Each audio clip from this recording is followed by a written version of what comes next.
आज प्यारे बाबा के 2 तारीख के महावाक्य हैं। बाबा बोले, मीठे बच्चे, तुम्हें पढ़ाई पढ़नी और पढ़ानी है। मीठे बच्चे, तुम्हें पढ़ाई पढ़नी और पढ़ानी है।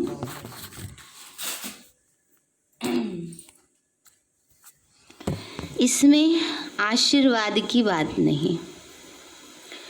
तुम सबको यही बताओ कि बाप को याद करो तो सब दुख दूर हो जाएंगे, है ना। बाबा कहते हैं इसमें आशीर्वाद की बात नहीं है।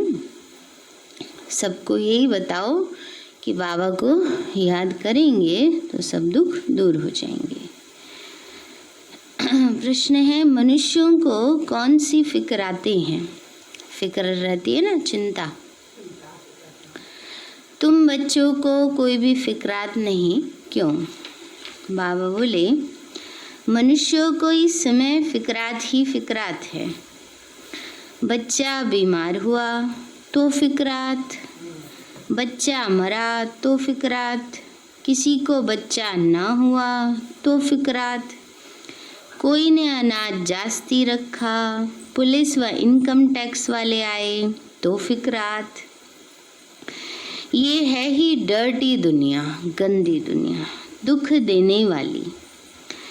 तुम बच्चों को कोई फिक्रात नहीं, क्योंकि तुम्हें सदगुरु बाबा मिला है। बाबा कहते अब तुम्हें कोई फिक्रात नहीं है। क्यों? क्योंकि बाबा मिला है। कहते भी हैं, फिक्र से फारिग किंदा स्वामी सदगुरु। अभी तुम ऐसी दुनिया में जाते हो जहाँ कोई फिक्रात नहीं है। गीत है, तू प्यार का सागर है, तेरी एक बूंद के प्यासे हम। ओम शांति। मीठे मीठे बच्चों ने गीत सुना, अर्थ भी समझते हैं। हमको भी मास्टर प्यार का सागर बनना है। आत्माएं सभी हैं ब्रदर्स, तो आप बाप आप ब्रदर्स को कहते हैं। जैसे हम प्यार के सागर हैं, तुमको भी बहुत प्यार से चलना है। देवताओं में बहुत प्यार है। कितना उनको प्यार करते, भोग लगाते श्री कृष्ण को। लड्डू गोपाल घर में होता है, उसके लिए स्पेशल खाना बनाते हैं। तो बाबा कहते देखो 56 भोग लगते हैं, कितना उसको प्यार से भोग लगाते हैं। अब तुमको पवित्र बनना है, बड़ी बात तो है नहीं। ये है ही बहुत छीछी दुनिया, हर बात की फिक्रात रहती है ना। इस दुनिया में क्या है? हर बात की फिक्र है, चिंता है। दुख पिछाड़ी दुख है। एक दुख जाता है, सोचते अच्छा अब इस दुख से राहत मिली, तो दूसरा आ जाता है, दूसरा जाता है, तीसरा आ जाता है। पावनी का दुख पिछाड़ी दुख है। कई लोग सोचते हैं अच्छा कोरोना जाएगा तो सब ठीक हो जाएगा। 1 साल पहले किसी को पता था कोरोना आएगा? फैला बड़ा है चारों तरफ। इसलिए बाबा कहते दुख पिछाड़ी दुख है। इसको कहा जाता है दुख धाम।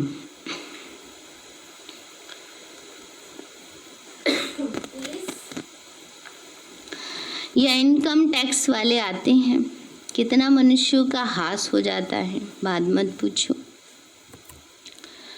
कोई ने अनाज जास्ती रखा, आई पुलिस, पीले हो जाते हैं। स्टॉक कर लेते हैं ना कि जब रेट बढ़ेगा तो बेच देंगे, चीज़ें रख लेते हैं राशन वाले। तो बाबा कहते हैं बच्चे, जब पुलिस सामने आती है तो पीले हो जाते हैं। कैसी डर्टी दुनिया है, नरक है ना। स्वर्ग को याद भी करते हैं। नरक के बाद स्वर्ग और स्वर्ग के बाद नरक, यह चक्र फिरता रहता है।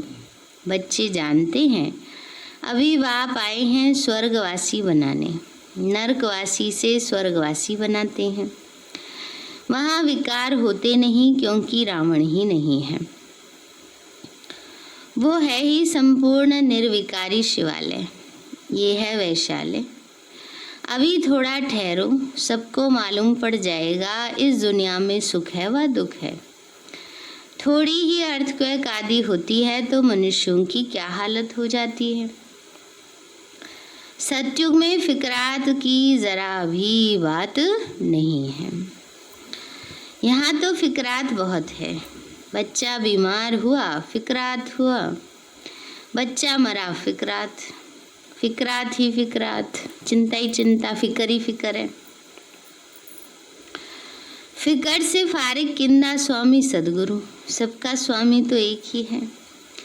तुम शिव बाबा के आगे बैठे हो। यह ब्रह्मा कोई गुरु नहीं है, यह तो भाग्यशाली रथ है। बाप इस भाग्यशाली भागीरथ द्वारा तुमको पढ़ाते हैं। वो ज्ञान का सागर है, तुमको भी सारी नॉलेज मिली है। ऐसा कोई देवता तो है नहीं जिसको तुम ना जानो। सच और झूठ की परख तुमको है। दुनिया में कोई भी नहीं जानते हैं सचखंड है अभी या झूठ खंड है। यह किसी को भी पता नहीं है सचखंड कब है और किसने स्थापन किया। यह है अज्ञान की अंधियारी रात। बाप आकर रोशनी देते हैं। बाबा कहते हैं, बाबा क्या कर रहे हैं? सबके घर की लाइट जला रहे हैं। रोशनी दे रहे हैं बाबा, ज्ञान का प्रकाश दे रहे हैं, बुद्धि की लाइट जला रहे हैं। बाबा ने कहा, बच्ची गाते हैं तुम्हारी गतमत तुम ही जानो। ऊंचे ते ऊंचा वो एक ही है, बाकी सारी है रचना। वह है रचयिता बेहद का बाप, वह है हद के बाप जो 2-4 बच्चों को रचते। बच्चा नहीं हुआ तो फिक्रात हो जाती, वहाँ तो ऐसी बात ही नहीं। आयुष्मान भव धनवान भव तो तुम रहते हो, तुम कोई आशीर्वाद नहीं देते हो। ये तो पढ़ाई है, तुम हो टीचर। तुम तो सिर्फ कहते हो शिव बाबा को याद करो तो विकर्म विनाश हो जाएंगे। बाबा कहते, बच्चे ये भी टीचिंग हुई ना, इसको कहा जाता है सहज योग व याद। अविनाशी आत्मा अविनाशी है और शरीर विनाशी है। बाबा कहते हैं, मैं भी अविनाशी हूँ, तुम मुझे बुलाते हो आकर हम पतितों को पावन बनाओ। आत्मा ही कहती है ना। पतित आत्मा महान आत्मा कहा जाता है। पवित्रता है तो सुख शांति भी है। ये है होलीएस्ट ऑफ होली चर्च। बाबा कहते हैं, हम बच्चे क्या है? होलीएस्ट ऑफ होली चर्च है। जैसे क्रिश्चियन की कोई होली चर्च नहीं होती, वहाँ तो विकारी जाते हैं, यहाँ विकारी को आने का हुक्म नहीं। एक कहानी भी है ना, इंद्र सभा में कोई परी किसी को विकारी को छुपा कर ले गई। उनको मालूम पड़ गया तो फिर उसको श्राप मिला, पत्थर बन जाओ। यहाँ श्राप आदि की कोई बात नहीं है ना।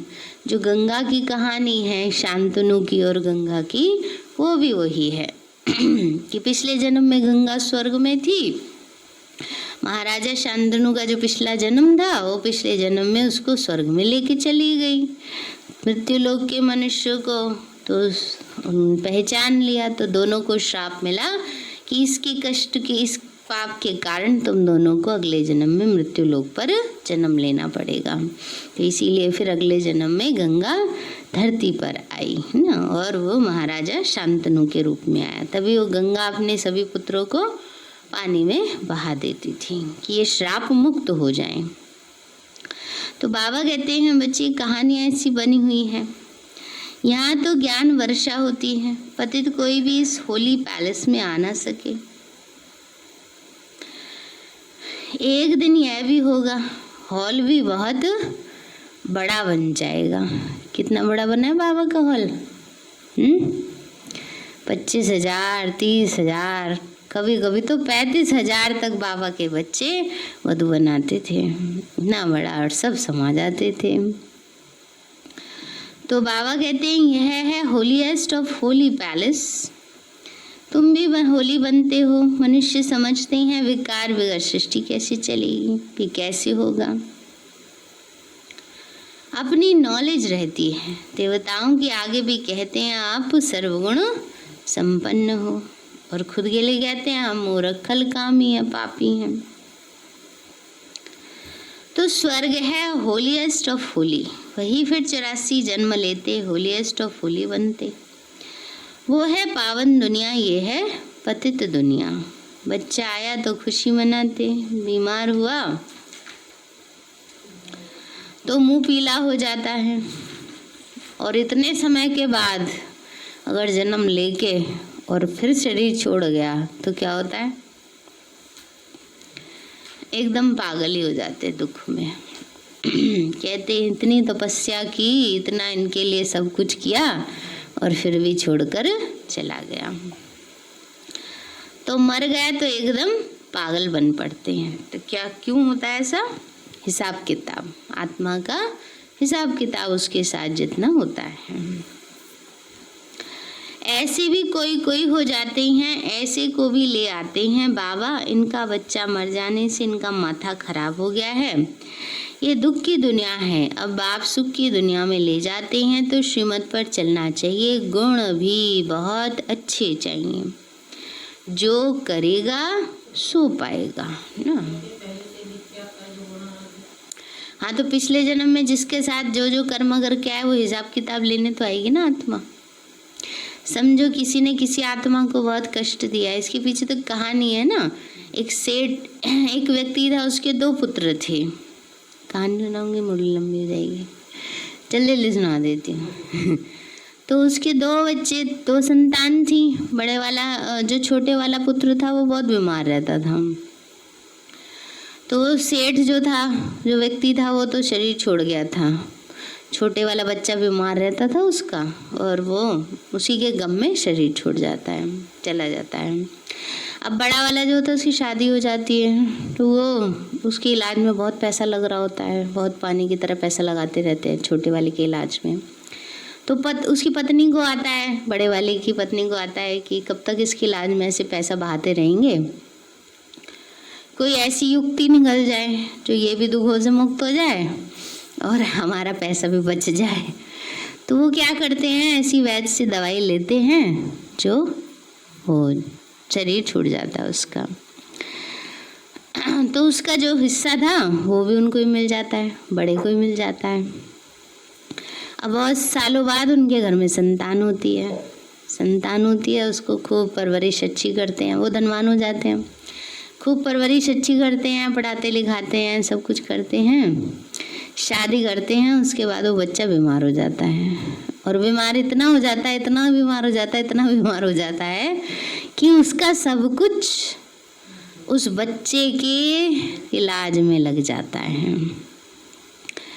फिर जब मरने का टाइम आता है, बिल्कुल ही जब स्थिति उसकी ऐसी हो जाती है, तो वो कहता है बच्चा कि अब मेरा हिसाब पूरा हुआ, और वो छोड़ के चला जाता है ना। हिसाब क्या पूरा हुआ कि पिछले जन्म में जो उसका हिस्सा उसने खाया था वो उसका बराबर हो गया। और फिर कहते हैं वो पत्नी को क्यों कष्ट भोगना पड़ा। वही पत्नी 1-2 महीने उसकी शादी हुई और उसने शरीर छोड़ दिया। वो कहा पिछले जन्म में वो जो वैद्य था जिसने ऐसी दवाई दी थी जिससे वो खा के मर गया था, तो पाप कर्म तो उसका भी बना ना। तो इसलिए वो वैद्य किस रूप में आया, पत्नी के रूप में। तो ये कर्मों के हिसाब किताब हैं जो चुकतू होते हैं, और ये तो बिल्कुल अंत समय है, तो इसलिए सब चुकतू होना है। तो बाबा यही कहते हैं कि बच्चे सब आत्मा अपने हिसाब किताब चुकतू करें, जो करेगा सो पाएगा। दैवी कैरेक्टर्स भी चाहिए, स्कूल में रजिस्टर में कैरेक्टर भी लिखते हैं। कोई तो बाहर में धक्के खाते रहते हैं, माँ बाप के नाक में दम कर देते हैं। अब बाबा आए हैं शांति धाम सुख धाम में ले जाते हैं। इसको कहा जाता है टावर ऑफ साइलेंस, अर्थात साइलेंस की ऊंचाई जहाँ आत्माएं निवास करती हैं वो है टावर ऑफ साइलेंस। सूक्ष्म वतन है मूवी, उसका साक्षात्कार सिर्फ तुम बच्चे करते हो, बाकी उनमें कुछ है नहीं। यह भी बच्चों को साक्षात्कार हुआ है। सतयुग में बूढ़े होते हैं तो खुशी से खाल छोड़ देते हैं, यह है 84 जन्मों की पुरानी खाल। बाबा कहते हैं तुम पावन थे अब पतित बने हो, बाप आए हैं तुमको पावन बनाने।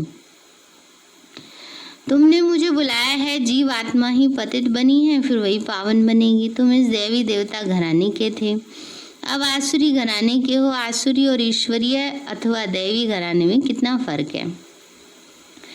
ये है तुम्हारा ब्राह्मण कुल। घराना डायनेस्टी को कहा जाता है। आसुरी और ईश्वरीय अथवा दैवी घराने में कितना फर्क है, ये है तुम्हारा ब्राह्मण कुल घराना। डायनेस्टी को कहेंगे जहाँ राज्य होता है वहाँ यहाँ राज्य नहीं है। गीता में पांडव और कौरवों का राज्य लिखा है, परंतु ऐसा है नहीं। तुम हो रूहानी बच्चे। बाप कहते हैं मीठे मीठे बच्चे बहुत बहुत मीठे बन जाओ, प्यार के सागर बन जाओ। प्यार के सागर बन जाओ। देह अभिमान के कारण ही प्यार के सागर नहीं बनते, इसलिए फिर बहुत सजाएं खानी पड़ती हैं। फिर मोचरा और मानी है। स्वर्ग में तो चलेंगे परंतु मोचरा बहुत खाएंगे। मोचरा माना सजाएं। सजाएं कैसे मिलती है वो भी तुम बच्चों ने साक्षात्कार किया है। बाबा तो समझाते हैं बहुत प्यार से चलो, नहीं तो क्रोध का अंश हो जाता है। शुक्रिया करो बाप मिला है जो हमको नरक से निकाल स्वर्ग में ले जाते हैं। सजाएं खाना तो बहुत खराब है। तुम जानते हो सतयुग है प्यार की राजधानी। प्यार के सिवाय कुछ भी नहीं है। यहाँ तो थोड़ी बात में शक्ल ही बदल जाती है। बाबा कहते हैं मैं पतित दुनिया में आया हूँ, मुझे निमंत्रण ही पतित दुनिया में देते हो। बाप फिर सबको निमंत्रण देते हैं अमृत पियो। विष और अमृत का एक किताब निकला है। किताब लिखने वालों को इनाम मिला है, नामी ग्रामी है। देखना चाहिए क्या लिखा है। बाप तो कहते हैं तुमको मैं ज्ञान अमृत पिलाता हूँ, तुम फिर विष क्यों खाते हो। रक्षाबंधन भी इस समय का ही यादगार है। बाबा कहते हैं प्रतिज्ञा करो पवित्र बनने की। यह अंतिम जन्म है, पवित्र बनेंगे, योग में रहेंगे तो पाप कट जाएंगे। अपनी दिल से पूछना है हम याद में रहते हैं या नहीं। बच्चे को याद करके खुश होते हैं ना, स्त्री पुरुष को याद करके खुश होते हैं। वह कौन है? भगवान वाच निराकार है। बाबा कहते हैं मैं इनके श्री कृष्ण के 84वें जन्म बाद फिर से स्वर्ग का मालिक बनाता हूँ। किसको? श्री कृष्ण जो आत्मा जन्म लेते लेते साधारण रूप में आ जाती है, शिव बाबा प्रवेश करते हैं, वो आत्मा पुरुषार्थ करती है और फिर से अपना पद पाती है। अभी झाड़ छोटा है, माया के तूफान बहुत लगते हैं। यह सब बड़ी गुप्त बातें हैं। बाप कहते हैं बच्चे याद की यात्रा में रहो और पवित्र बनो। यहाँ ही पूरी राजधानी स्थापन हो जानी है। गीता में लड़ाई दिखाते हैं, पांडव पहाड़ों पर गल मरे, बस रिजल्ट कुछ भी नहीं। अभी तुम बच्चे सृष्टि के आदि मध्य अंत को जानते हो। बाप तो ज्ञान का सागर है, वो है सुप्रीम सोल। आत्मा का रूप क्या है ये भी किसी को पता नहीं। तुम्हारी बुद्धि में वह बिंदी है, तुम्हारे में भी यथार्थ रीति को समझते नहीं। फिर कहते हैं बिंदी को कैसे याद करें, कुछ भी नहीं समझते। फिर भी बाबा कहते हैं थोड़ा भी सुनते हैं तो ज्ञान का विनाश नहीं होता। ज्ञान में आकर फिर चले जाते हैं, परंतु थोड़ा भी सुनते हैं तो स्वर्ग में जरूर जाएंगे। जो बहुत सुनेंगे धारणा करेंगे तो राजाई में आ जाएंगे। थोड़ा सुनने वाले प्रजा में आ जाएंगे। राजधानी में तो राजा रानी आदि सब होते हैं, वहाँ वजीर होते नहीं। यहाँ विकारी राजाओं को वजीर रखना पड़ता है। बाप तुम्हारी बहुत विशाल बुद्धि बनाते हैं, वहाँ वजीर आदि की दरकार ही नहीं रहती। शेर बकरी खट्टे जल पीते हैं तो बाप समझाते हैं तुम भी लून पानी मत बनो। क्या बनो? क्षीर खंड बनो। क्षीर माना दूध और खंड माना चीनी। जैसे दूध में चीनी कितने अच्छे से मिल जाती है, मीठा लगता है, ऐसे ही बाबा कहते हैं मीठे बनो। और पानी में नमक घोल देते हैं तो खारा हो जाता है, तो आपस में मन मुटाव हो जाता है, मतभेद हो जाते हैं तो जीवन भी खारा हो जाता है। इसलिए बाबा कहते हैं लून पानी मत बनो, मतभेद आदि कुछ नहीं रखो। यहाँ तो मनुष्य कितना लड़ते झगड़ते हैं, ये तो है ही रौरव नरक। नरक में गोता खाते रहते हैं। बाबा कहते बाप आकर निकालते निकालते निकालते फिर फंस जाते हैं। कोई तो औरों को निकालने जाते और खुद भी चले जाते। कल बाबा ने कहा ना ये औरों को निकालने की कोशिश करते हैं, ज्ञान देते हैं और खुद ही विकारी दुनिया में चले जाते हैं। क्यों? संग। इसलिए संग से अपनी बहुत संभाल करनी है ना। तो बाबा कहते हैं शुरू में तो बहुतों को माया रूपी ग्रह ने पकड़ लिया, एकदम सारा हप कर दिया, जरा निशान भी नहीं था। कोई कोई की निशानी है जो फिर लौट आते हैं, कोई एकदम खत्म। यहाँ प्रैक्टिकल में सब कुछ हो रहा है, तुम हिस्ट्री सुनो तो वंडर खाओ। गायन है तुम प्यार करो या ठुकराओ, पर तेरा दर नहीं छोड़ेंगे। जो पक्के होते हैं, मजबूत होते हैं ना, वो छोटी छोटी बातों में हिलते नहीं, घबराते नहीं। और जो कच्चे होंगे, अच्छा फलाने ने हमें ऐसा कह दिया इसलिए हमने जाना छोड़ दिया, या हमने पुरुषार्थ कम कर दिया है, फलाने की वजह से कभी कोई अपना जीवन थोड़ी खराब करता है। दुनिया में कितने लोग क्या क्या कुछ ना कुछ कहते ही रहते हैं, उसकी वजह से कोई अपने डिसीजन थोड़ी बदलते हैं जीवन के। तो और ये तो कल्प कल्प का भाग्य है, कल्प कल्प के जीवन का भाग्य है, उसके लिए इतने अलबेले हो जाते हैं हम। तो बाबा कहते हैं हम आपके दर से बाहर नहीं निकलेंगे। बाबा तो कभी जबान से भी ऐसा कुछ नहीं कहते, कितना प्यार से पढ़ाते हैं। सामने एम ऑब्जेक्ट खड़ा है। एम ऑब्जेक्ट क्या है? लक्ष्मी नारायण बनना। ऊंचे ते ऊंचा बाप यह विष्णु बनाते हैं, वही विष्णु सो फिर ब्रह्मा बनते हैं। सेकंड में जीवन मुक्ति मिलती है, फिर 84 जन्म ले यह बना तत्वम। तुम्हारे भी फोटो निकालते थे, तुम ब्रह्मा के बच्चे ब्राह्मण हो, तुमको ताज अभी तो है नहीं, भविष्य में मिलना है, इसलिए तुम्हारी वो फोटो भी रखी है। बाप बच्चों को आकर डबल सिरताज बनाते हैं। क्या बना रहे हैं बाबा? डबल सिरताज बना रहे हैं सबको, सिर पर 2-2 ताज होंगे, ऐसी दुनिया में ले जा रहे हैं बाबा। बाबा कहते हैं तुम फील करते हो बरोबर पहले हमारे में 5 विकार थे। फिर बाबा नारद का मिसाल देते, पहले पहले भक्त भी तुम बने हो। अब बाप कितना ऊंचा बनाते हैं, एकदम पतित से पावन। बाप कुछ भी लेते नहीं है, शिव बाबा फिर क्या लेंगे? तुम शिव बाबा की भंडारी में डालते हो। मैं तो ट्रस्टी हूँ, लेन देन का हिसाब सारा किससे है? शिव बाबा से है। जो भी यज्ञ में देते हैं, किसको दे रहे हैं? बाबा को दे रहे हैं।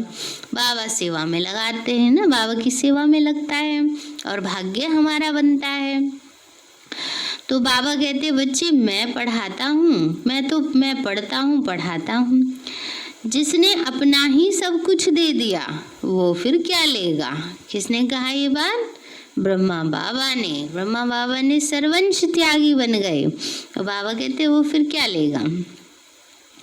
कोई भी चीज में ममत्व नहीं रहता। गाते भी हैं फलाना स्वर्ग पधारा, फिर उनको नरक का खान पान आदि क्यों खिलाते हो? अज्ञान है ना।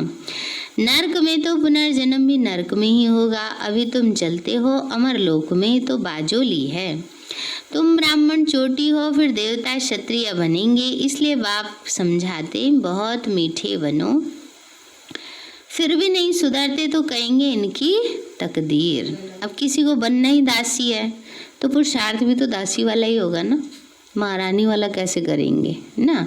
इसलिए कईयों को बहुत समझाया जाता है, लेकिन संस्कार फिर भी बदलते नहीं, तो फिर अपनी अवस्था खराब नहीं करनी चाहिए।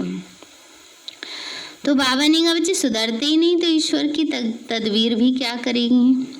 बाप कहते हैं मैं आत्माओं से बात कर रहा हूँ, अविनाशी आत्माओं को अविनाशी परमात्मा बाप ज्ञान दे रहे हैं। आत्मा कानों से सुनती है, बेहद का बाप ये नॉलेज सुना रहे हैं, तुमको मनुष्य से देवता बनाते हैं। रास्ता दिखलाने वाला सुप्रीम पंडा बैठा है, श्रीमत कहती है पवित्र बनो, मेरे को याद करो तो तुम्हारे पाप भस्म हो जाएंगे। तुम ही सतो प्रधान थे, 84 जन्म भी तुमने लिए। ये बाप इनको ही समझाते हैं तुम सतो प्रधान से अब तमो प्रधान बने हो, अब फिर मुझे याद करो। इनको योग अग्नि कहा जाता है, ज्ञान भी अभी तुमको है। सतयुग में मुझे कोई याद नहीं करते, इस समय ही मैं कहता हूँ मुझे याद करो तो तुम्हारे पाप कट जाएं, और कोई रास्ता नहीं है। ये स्कूल है ना, इसको कहा जाता है विश्वविद्यालय। World university. रचयिता और रचना के आदि मध्य अंत का ज्ञान और कोई नहीं जानते। शिव बाबा कहते हैं लक्ष्मी नारायण में भी ज्ञान नहीं है, यह तो प्रारब्ध है ना। अच्छा, मीठे मीठे सिक्के लदे बच्चों प्रति माता पिता प्यार और गुड मॉर्निंग। रूहानी बाप की रूहानी बच्चों को नमस्ते। रूहानी बच्चों की रूहानी माता पिता बाप दादा को नमस्ते नमस्ते। बाबा नमस्ते। धारणा के लिए मुख्य सार है, प्यार की राजधानी में चलना है, इसलिए आपस में चीर खंड होकर रहना है ना। क्या पाठ पक्का करना है? आपस में बहुत प्यार से चीर खंड होकर रहना है। कभी भी लून पानी वन मतभेद में नहीं आना है। अपने आप को आप ही सुधारना है। दूसरा कोई सुधारने की बात कह दे तो बुरा लग जाता है ना, इसलिए बाबा कहते हैं अपने आप को आप ही सुधारना है। दूसरा है देहाभिमान को छोड़ मास्टर प्यार का सागर बनना है। अपने दैवी कैरेक्टर बनानी है। बहुत बहुत मीठा होकर चलना है। वरदान दिया बाबा ने, मगन अवस्था के अनुभव द्वारा माया को अपना भक्त बनाने वाले माया जीत भव। मगन अवस्था के अनुभव द्वारा माया को अपना भक्त बनाने वाले माया जीत भव। बाबा बोले मगन अवस्था का अनुभव करने के लिए अपने अनेक टाइटल व स्वरूप, अनेक गुणों के श्रृंगार, अनेक प्रकार के खुशी की, रूहानी नशे की, रचयिता और रचना के विस्तार की पॉइंट्स, प्राप्तियों की पॉइंट्स स्मृति में रखो। जो आपकी पसंदी हो उस पर मनन करो। किसी को गुणों की धारणा अच्छी लगती है, किसी को बाबा से सारे संबंध जोड़ना अच्छा लगता है, किसी को ज्ञान का चिंतन करना अच्छा लगता है। तो बाबा ने कहा जो आपको पसंद हो ना उस बात पर मनन करो और मगन रहो। फिर कभी परवश नहीं होंगे। माया सदा के लिए नमस्कार करेगी। संगम युग का पहला भक्त माया बन जाएगी और आप माया जीत मास्टर भगवान बनेंगे, तब माया भक्त बनेगी। स्लोगन है आपका उच्चारण, उच्चारण माना बोल, और आचरण माना कर्म व्यवहार ब्रह्मा बाप के समान हो, तब कहेंगे सच्चे ब्राह्मण। आपका उच्चारण और आचरण ब्रह्मा बाप के समान हो, तब कहेंगे सच्चे ब्राह्मण। सार है मीठे बच्चे, तुम्हें पढ़ाई पढ़नी और पढ़ानी है, इसमें आशीर्वाद की बात नहीं। तुम सबको यही बताओ कि बाप को याद करो तो सब दुख दूर हो जाएंगे। प्रश्न है मनुष्यों को कौन सी फिक्राते हैं? तुम बच्चों को कोई भी फिक्रात नहीं, क्यों? बाबा बोले मनुष्यों को इस समय फिक्रात ही फिक्रात है। बच्चा बीमार हुआ तो फिक्रात, बच्चा मरा तो फिक्रात, किसी को बच्चा ना हुआ तो फिक्रात, कोई ने अनाज जास्ती रखा, पुलिस व इनकम टैक्स वाले आए तो फिक्रात। ये है डर्टी दुनिया, दुख देने वाली। तुम बच्चों को कोई फिक्रात नहीं, क्योंकि तुम्हें सदगुरु बाबा मिला है। कहते भी हैं फिक्र से फारिग किंदा स्वामी सदगुरु। अभी तुम ऐसी दुनिया में जाते हो जहाँ कोई फिक्रात नहीं है। गीत है तू प्यार का सागर है। अच्छा, ओम शांति। मीठे बाबा आपने हमें सब कुछ दिया, आपका पदम गुणावार शुक्रिया। प्यारे बाबा आप हमें ज्ञान गुण शक्तियों वरदानों और सद्बुद्धि से भरपूर करते हो, आपका बार बार शुक्रिया। मीठे बाबा आपने मुझ आत्मा को, इस सेवा स्थान को, विश्व की सर्वात्माओं को निर्विघ्न बनाया, आपका बार बार शुक्रिया। प्रकृति के पांचों तत्वों का भी शुक्रिया, साइंस के साधनों का भी शुक्रिया, लौकिक अलौकिक परिवार का भी शुक्रिया, हे तन तुम्हारा भी शुक्रिया, विश्व की सर्वात्माओं का और ब्रह्मांड की सारी शक्तियों का सब प्रकार का सहयोग देने के लिए शुक्रिया। मीठे बाबा, मुझ आत्मा ने जाने अनजाने में जिन भी आत्माओं को मनसा वाचा कर्मणा दुख दिया है, मैं उन सभी से क्षमा चाहती हूँ। मुझे क्षमादान दिलाओ। और जिन आत्माओं ने मुझे दुख दिया है, विघ्न रूप बने हैं, मैं उन सभी को दिल से क्षमा करती हूँ। सबका कल्याण हो, सबको सुख शांति सद्बुद्धि मिले और बाबा के सेंटर की सेवाएं खूब बढ़ती जाएं। शिव बाबा से सारी शक्तियां मुझ आत्मा में समा रही हैं, पूरे शरीर में फैल रही हैं, पूरे घर में फैल रही हैं, पूरे देश पूरी दुनिया में फैल रही हैं। सब प्रकार के वायरस नष्ट होते जा रहे हैं। मैं आत्मा परम धाम में चमकती हुई मणि हूँ।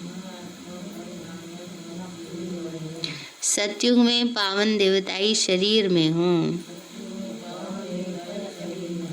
मैं अष्टभुजाधारी देवी दुर्गा हूँ।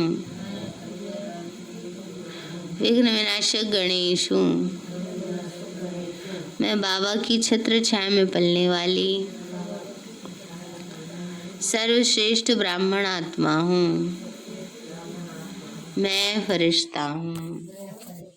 ओम शांति।